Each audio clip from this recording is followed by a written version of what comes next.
Hi, before you start this video, I'd really appreciate it if you could click on the subscribe button.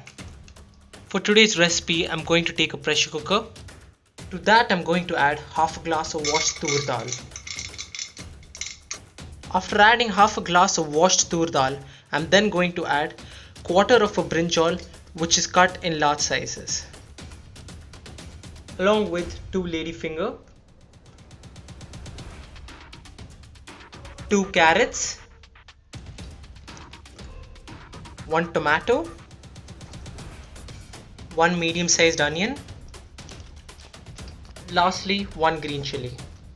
After adding all these vegetables, I'm now going to add 2 glasses of water to the dish. After adding the water, I shall now be adding the salt as per taste. Here I'm adding about 1 teaspoon of salt. Along with the salt, I'm also going to be adding 3/4 teaspoon of turmeric powder. I'm going to then mix all the vegetables and spices once.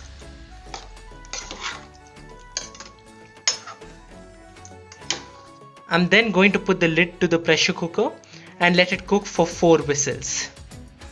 After 4 whistles, I've now removed the lid. I'm just going to mix this once, and after that what I'm going to do is I'm going to continue to cook this on low flame. While it's cooking on low flame, I'm going to add 1/4 teaspoon of red chili powder. Along with that, here I'm adding about 1 tablespoon of sambar masala powder. I'm then going to mix this well.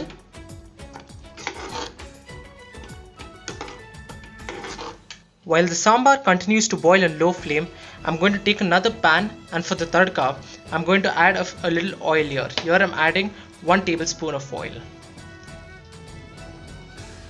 Once the oil is hot enough, I'm going to add half a teaspoon of mustard seeds. Along with that, 1/4 teaspoon of cumin seeds, 2 red chilies, a few curry leaves. I'm lastly going to add some asafoetida powder here. After adding the asafoetida powder, I'm just going to transfer the sambar from the pressure cooker to this pan.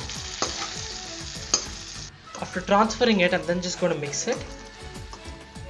And after that, you would have noticed that the sambar is thick. So what you should do here is, you should add some more water to the sambar.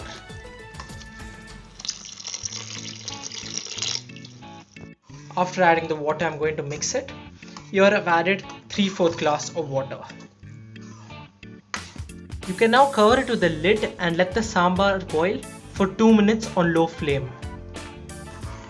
After 2 minutes, you can now remove the lid, and after that you can just mix this once. After mixing it, you would have noticed here that the sambar is ready. So your dish is now ready to be served. What you can now lastly do is you can now switch off the flame and garnish it with some coriander leaves. So if you did like this video, I'd request you to please click on the like button and subscribe to my channel. Thank you so much.